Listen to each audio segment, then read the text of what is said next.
এনটিপিতে 56 গ্রাম N2 এর আয়তন কত?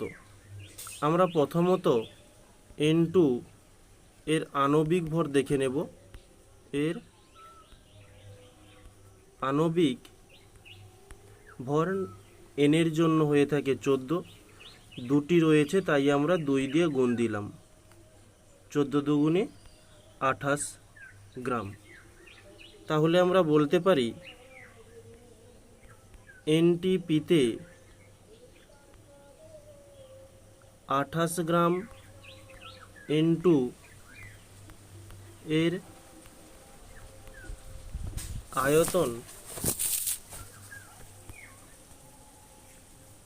22.4 লিটার। তাহলে ওই এনটিপিতে প্রশ্নের মধ্যে বলেছে 56 গ্রাম, N2 এর আয়তন কত? 22.4 বাই 28 ইন্টু 56। তাহলে 28 একে 28, 28 দুগুণে 56। তাহলে 22.4 সঙ্গে 2 গুণ করলে আমরা পেয়ে যাচ্ছি 44.8 লিটার। এটি হচ্ছে আমাদের অ্যান্সার।